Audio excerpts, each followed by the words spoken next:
Hey there, I'm Krista Vance, entrepreneur and operations leader. And I'm Matt Vance, award-winning author and social innovation researcher. We're your hosts of the Culture Profit Podcast. Your place for purposeful company culture strategy. Learn from HR pros, executives, and thought leaders how to prioritize profits by prioritizing people. This episode is sponsored by Mobrium, the best friend of forward-thinking HR leaders, helping you strengthen your employer reputation as a reflection of your real culture. Learn more at mobrium.com. Welcome, everyone. Thanks for joining us on today's episode of the Culture Profit. Today, we're diving into something called the rush cycle, how AI is changing recruitment and strategies companies can use to build high-performing teams without risking a bad hire. Joining us today is Josh Hill, all the way from the land down under in the south part of Australia. So thanks for joining us, Josh. Thanks for having me. Yeah, the extra down under part. Down under, yeah. But no, I'm looking forward to this chat. It's always good talking to somebody from Australia, because even if the content isn't good, which it will be, you can just enjoy listening to your accent. You're checking all the boxes right here. I love it. I actually have nothing of value to say. I've just come here to speak lots of different words over 40 minutes. Compile them together. But a little bit about Josh. So Joshua Hill is co-founder of SuperHired and VP of Culture of People and Culture at Tier 11. So you can look at his shirt if you see the video. A former Army Infantry Captain, he applies lessons from leading soldiers under pressure to fix what's broken about modern hiring. He's obsessed with building talent density, teams where exceptional people make everyone around them better. That's cool. Because the opposite is so true as well, right? You have just like one, we've talked about bad actors in our episodes before, and you have just one of them, and it creates kind of a domino effect. And so I think the reverse is true. And I love that term, talent density. That's very cool. That's like good actors, right? Yeah, a bunch of good actors making more good actors because they all learn from each other. I love that. So tell us about a little bit about your background in Australia, what you've been up to, and what led you to now starting SuperHired.ai. Yeah, so as you introduced, I've been in the military, or I was in the military for quite some time, for 10 years or so. And during that time, I came across quite a lot of different experiences, but it really made me realize and made me think just how much I want to stay in the people space long term, particularly around performance and management and leadership and how to build great teams, because I truly believe that the best work is done when people come together. And I think that's definitely going to be the case into the future as work becomes more inherently like complex, particularly how it's used to be in the past compared to how it used to be, quite transactional. I think after having spent some time in the military, I got to a point where I wanted to flex more of that and provide more of that service to a company and to a different environment, particularly at Tier 11. It's fully remote and it's a digital marketing agency, so it's quite high tempo when it comes to the adoption of technology and fast-paced culture. There's actually quite a lot of similarities between that company and this agency that I work at now, and threads of what makes teams successful and effective in the military. It's I don't really think that it truly matters where the team is, whether it's on the sporting pitch or on the battlefield, so to speak, or it's quite corporate. There's definitely common threads of what creates and nurtures talent density. And after taking a lot of those lessons I learned from the military and applying them at Tier 11, and I've been in the HR role for now like 3 or 4 years, I'm now starting to think, well, how do we really take some of these principles and start applying them to hiring as being one of the biggest levers of talent density, in my opinion, because it really is the first point in which someone enters an organization. And a company does have and should take the lead and does have the most control over that engagement and how it starts and how it's nurtured and how and who we allow people into the organization. And I think currently the way we do that is broken. And I think that with the advent of AI and the way that that's being deployed and leveraged is unsustainable.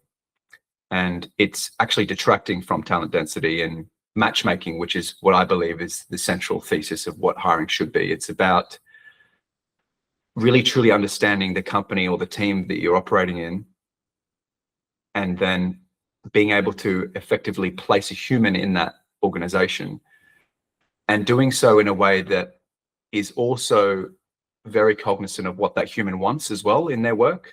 And that is the essence of making that match. It's not just the company needs to hire and place all these people. It's we're actually talking to humans here, and they in and on themselves want something very particular from work. So the methodology that I've been unpacking both at Tier 11 and now at SuperHired is how do we do very discovery-led, deeper hiring to a point where we're truly, truly understanding the dynamics of a company, and not just the company, but the team, the individual seat, everything there is possibly to know about that work product, which is what I call it, and how do we then sell and package that to someone and identify if that work product is the right fit for the people that we're talking to, and then doing that same due diligence with the candidates. Now, this isn't just a job. This is potentially life-altering, very specific context that we're looking at placing you in, and how is that going to align with what you truly want from work, and how is that likely to evolve over time as well, based on your life situation. And just that level of due diligence is just not visited really at all throughout hiring. In fact, the opposite is being emphasized. So that's kind of what I'm playing with at the moment in that space, which has been super exciting. Yeah, definitely. I think matchmaking is a great term for that as well. And yeah, I just think about you starting a business, and you found we are also self-employed, started our business, and you have to find that hole in the market, the piece that's broken, and then have the solution that fixes it. And I completely agree that that is something that needs to be fixed. So yeah, I really like the terminology of work product that you mentioned. It's like selling the experience of doing a job to a candidate, and the company culture, the employee experience is kind of like the packaging that's layered around that work product, because you have this experience at a company doing a certain thing, a certain job function. So I really like that. I also am wondering if you could expand on that, like the density concept that you were talking about, just for other people listening. Like, what does that mean? Like, what's that was the first time I've heard that term. So so maybe go a little deeper on that. Yeah, of course. So talent density is a concept from Reed Hastings at Netflix. So it's been in circulation for a while, but it's quite simple and it's quite intuitive. It basically refers to when you look at the team or the company or the group of people that you have in front of you, and this is an important caveat, in the context of what you're aiming to achieve and what you need from people in terms of the value that they're contributing and the vision that you have and the objectives that you're trying to move towards. What is the density of talent in regards to, do you have a high proportion of people that are helping you move towards that goal consistently and reliably? And when we start to talk about talent density in that regard, which is about having not just colloquial like, oh, we've got A players. It's no, we've got people that are highly motivated, highly engaged, that are putting in discretionary effort, that are able to deploy their skills in this particular context repeatedly, and are able to exhibit behaviors that we have as a company and as a leadership team have decided that are conducive to the service delivery with our clients or the delivery of our products.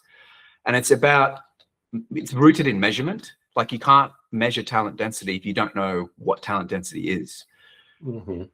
But it's about having a North Star when it comes to what is the purpose of hiring? What is the purpose of performance management? What is the purpose of culture development? You know, as vague as these terms are, it's about first understanding what is our North Star as a team, as a company? What is the strategy to get there? What do we need from our teams in terms of their ability to achieve these outcomes to push the business there. And then even at the granular level, knowing exactly the seats in the company that we have, like how do we measure success and define them? And when we're able to do all of these things, we're able to assess, well, do we have the right people in the right seats? And when we know we have the right people in the right seats, we increase the density of the right talent in the right seat. And that just creates this degree of momentum in a business and alignment that you don't need to be obsessed with the tactics and the management and these very traditional perspectives of, oh, I need to make sure I'm controlling. And it becomes more about putting the right people in the right seat and then dictating outcomes and being outcomes driven rather than super fixated on outputs and how the work is done rather than setting the why and the what and trusting the team. So the way I've communicated there is a bit more of a mature kind of approach, I think, to what was originally put together. But ultimately, when we hire, we're hiring for talent density. So in order to move the needle on that front, you need to understand when you're hiring the entire, like you said, work product that you're actually hiring to and what talent density looks like in that particular work product. So discovery is a word that I use a lot, and it's central to creating any product. You need to do discovery. You need to talk to clients. You need to talk to customers. You need to talk to the people building, using, interacting with products in order to understand, well, what are the opportunities for further development? Where are the biggest pain points? What solutions should we build? You know, a lot of HR practitioners traditionally will have a meeting or a quarterly planning session and say, okay, I've got a good idea. Let's create this solution based on no discovery, but we think it's the right thing to do because that's what a HR team should do, such as, oh, we need a new performance management process. It's like, no one asked for that. Like, what do the team actually need to allow themselves to step into their roles and provide more value? That's talent density. How do we enable that? Let's talk to our customers, our employees, and understand what's getting in the way of them achieving what they need to achieve in their job day to day. If we can remove those barriers, then we increase the talent density of the company. So talent density isn't so much as the human as so far as how they are enabled in the company to do their job as well. So I've kind of taken this concept and I've kind of made it a whole lot more complex, but it's good for us because this is really what drives our hiring methodology. You know, a lot of hiring agencies and hiring professionals, they get told, hey, we need this role. We need it tomorrow or yesterday.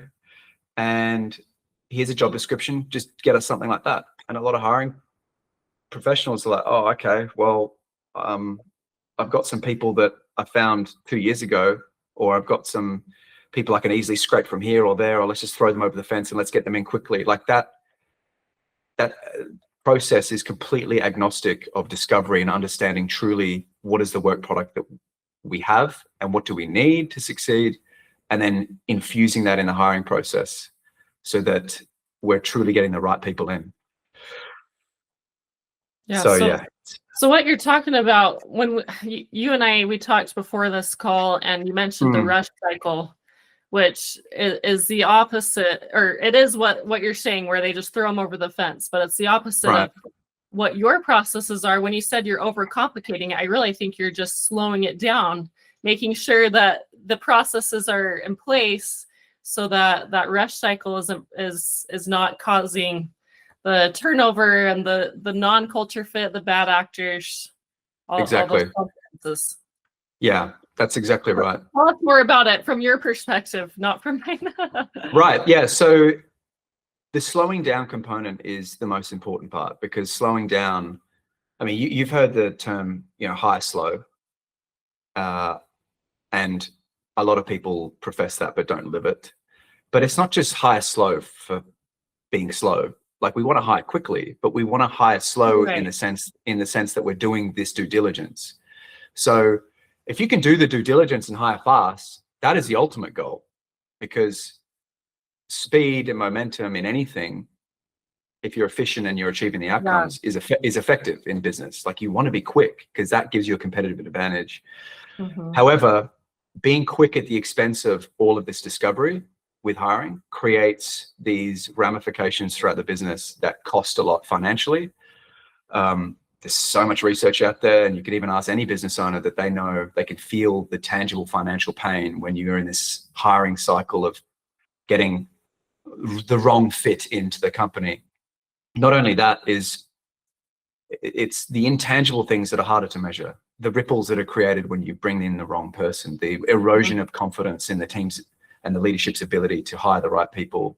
It's like digging your heels in for a company, right? It just slows everything down. So there's so many far-reaching impacts of bringing the wrong person into a team and then recycling that same error. So by slowing down, what it does is it enables you to first start, and this is how I kind of share this with leaders in companies and business owners and hiring professionals. It's the first instance is understanding your work product. So slow down, do some internal interviewing, talk to previous people you've hired or recent people you've hired, get an understanding of the process, what's working, what's not working, but also understand why you're hiring the role that you're hiring and what outcomes that role is expected to achieve amongst all the other expectations from all the other stakeholders that will be interacting with this role, whether it's the hiring manager, the team leader, colleagues. Like, there's no secret sauce to doing this. It's just you need to slow down and do the discovery, qualitative, quantitative, whatever you need to do to gather the data, you gather the data. And then the beautiful thing about this is that once you have all this data, you understand beyond like any other company that's, I guess, not doing this level of discovery. You understand exactly what you need, and it enables you to then sell and market the work product to a much more polarizing, transparent, clearer level than any other competitors. So when we hire, we send out like this thing called a job map, which is like a 5-page complete deep dive into what the role is, your expectations, success metrics. We send them a deck of like the company, the values, the team dynamics you'll be going into. The amount of clarity and polarity you can create actually starts to help you source and filter from the get-go. Because we have people that look at this material and they're like, oh my gosh, that is not aligned with the work product that I want to subscribe to as a professional. Or they're like, holy that is exactly what I want. I'm willing to go above and beyond in the recruiting process now to give you whatever more data you want. Yeah. 5 interviews, this task, that task, like you put me through it because I believe in the vision of what you sold me as a product and I want to sign up to that. Yeah. That's a very powerful thing to do. It's like a seller and a buyer, right? Right. And I liked how you brought up having like a slide deck, because when we sell Mobrim, our software product, to a potential buyer, we have a deck that explains, the pain, the solution, implementation, like all those things. And it's packaged in a way that can be easily understood. But then you look at a job description and you're just like, what is this? Did I just step into like a 1970s public library or something? Like, yes. Give me a little bit more to go on to where I can just internalize this and see what I'm getting myself into. I think we need to do better at selling and buying when it comes to hiring. Now we use the same document and we make the same inferences from previous companies, previous experiences, credentials, skills. You look at a CV and how vague it is, and it lacks so much depth and context. Not only that, it's created by the individual in a manner that's highly biased towards how they want to be perceived. And then you add AI on top of that to the point that they can now auto-generate hundreds of these a day. And you get to a point where the signal loss is completely deteriorated. And you still have hiring managers that are relying on this as a means of sourcing. And because of the nature of this situation, companies are now being forced to use applicant tracking systems that have keyword automations and all sorts of AI to compete against that. And now you have this AI on AI lose-lose situation, which both humans on both sides of the fence may as well just go to a coffee shop and check out while these AIs are just battling each other. and it doesn't serve any purpose. So what is missing is in this relationship between both buyer and seller, and both in this matchmaking process, is getting back to the first principles when it comes to doing proper discovery. And the rebuttal, I guess, and the friction with this is, well, how do you do that at scale? You know, how do you do this level of discovery and this level of due diligence? That's so much work, Josh. Like, I've only got one person to recruit. How do I play this game right now? And it's tough. Like, we've institutionalized and developed technology and systems to perpetuate what's broken right now.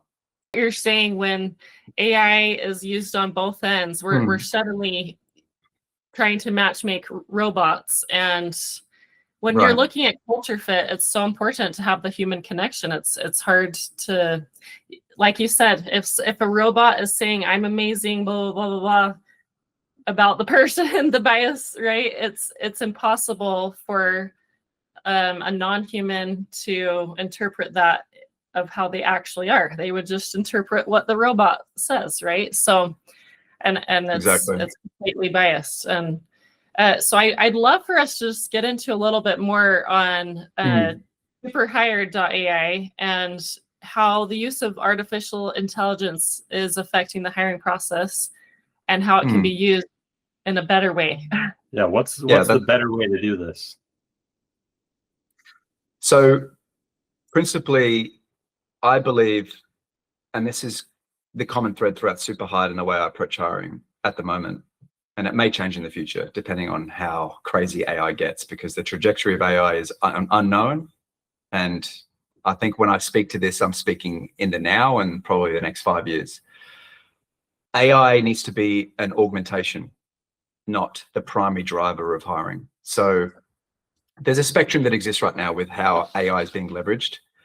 And I wouldn't even just apply this to hiring. I would apply this to generally, like, how a company approaches it, all the way through to how a professional approaches it when they're doing their own individual work as an individual contributor. You can either completely offload something to AI and let it take the complete lead and not even be in the loop. And there's benefits and cons to that, as there is the complete opposite, where you're really taking the front as a human and using agentic or automation software to, I guess, be the thing that you delegate to when and if you need it, in order to make you move faster, do better quality work, etc. So I think hiring right now, it sits somewhere in the middle, if not erring towards the left, which is, we put our hiring partners, and I think hiring managers and recruiters need to be more intentional and focused towards creating relationships and digging deeper and leveraging their emotional intelligence and representing the fundamental human-to-human connection when it comes to hiring, which I still think is very, very, very valid and important,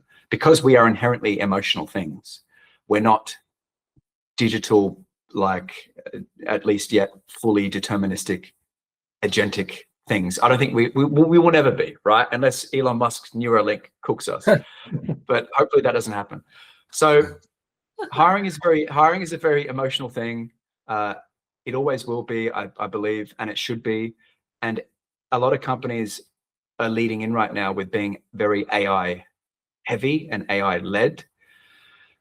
And I think certain parts of the hiring journey, you can offload more towards that side of the spectrum. But at SuperHired, what we really try to do with the discovery, as an example, and I can kind of step through maybe the hiring journey quickly to explain how and where we leverage things. So throughout the discovery phase, this is ultimately a combination of both. So we use a very high human touch approach when it comes to interviewing and when it comes to connecting with people in the client's business or in the business that we're hiring, because we need to understand the stories, the emotions of people and their experiences of what it's like to work in that company, in that team. What are the dynamics? Talk to me about your leadership style. let's talk about culture. What do you aspire the culture to be? What it is? What is it now? Okay, let's do some discovery around to confirm or deny your assessment of what the culture is like. All of these things. If I send out a qualitative survey, you're not going to get the data that's as rich as it needs to be for the hiring journey to be as robust as it needs to be to build talent density. If you treat discovery surface level, you're going to get surface level results throughout the whole journey. So we have an approach where it's quite human heavy with the discovery piece, but we use AI to help us determine and interpret the results of the discovery. So once we have a lot of the data, we definitely use AI to help us sift through large quantities of information and to help connect dots and identify patterns. That's what it's good at right now. That's, we meet AI where it's at. And right now it's good at interpreting and looking through large quantities of information and to make sense of it. Because ultimately, throughout the rest of the hiring process, particularly with the initial discovery with the candidates, it's still very human-led. And because it's still human-led, the human needs to understand the results from the discovery and needs to understand what are we hiring and why, and what is the work product of the company that we're hiring for. So the human is the interface that's interfacing with the candidate. So if the human's the interface, they need to be a good interface. So a lot of the discovery that we do, we kind of repackage and use AI as, I guess, a bit of a training tool, a bit of an ecosystem for us to be able to teach ourselves more and quicker about the company that we're working in and working for. So what that looks like is I might create hiring packages and interview guides, and I might have a database, a knowledge base ready to quickly plug some questions in there that candidates may have live on a call to help me orient quickly to answering things. It's a companion throughout the initial discovery calls with the candidates. We use AI quite heavily to help us create simulation tasks. And I think we've been experimenting quite heavily with simulations recently, but in the military, the best training I ever did was the training that as safely and realistically as possible replicated the actual conditions of what it was like to be on a mission doing something, whatever it was. So that's the principle that we are trying to embody right now with our simulations, is with all of this discovery and all this data, how do we use that information to create realistic simulations that embody and kind of represent the reality of the company and the context? And we put candidates through these experiences so we can see how they act, how they behave, how they communicate. And this, honestly, the creativity and the sky's the limit with that, depending on what the company is able and willing to invest. Ultimately, I think the best simulation that you can run is getting someone in the business and paying them for a paid trial and getting them communicating, interacting with clients and the team. But you can see with that, there's no AI involved. You just get them in, you get them operating. But if you want to recreate that, we use AI as much as possible because it can be helpful. And actually, I think that's quite telling. Just that fact is that if you do want to replicate and get the best results, it's actually completely agnostic of AI in that regard. Like if you want to simulate the real thing, just do the real thing if you can, right, your hiring process. But that's a leap that requires additional investment and a reframe of hiring as being one of the most important activities a company can do, because then you're willing to invest in it. But a lot of companies aren't there yet, so the investment appetite's not there. So now we're using tools to try and replicate it as closely as possible. Yeah, it makes me think of like staffing agencies and having someone temp jobs join a company on a temp contract basis as kind of a sample. Sampling is very effective marketing in a lot of applications. And you're at a grocery store and they're giving you a sample of ice cream. You taste it and you're like, oh, that's good, and it's sitting right there. It's the same with talent market. That's how I look at staffing agencies.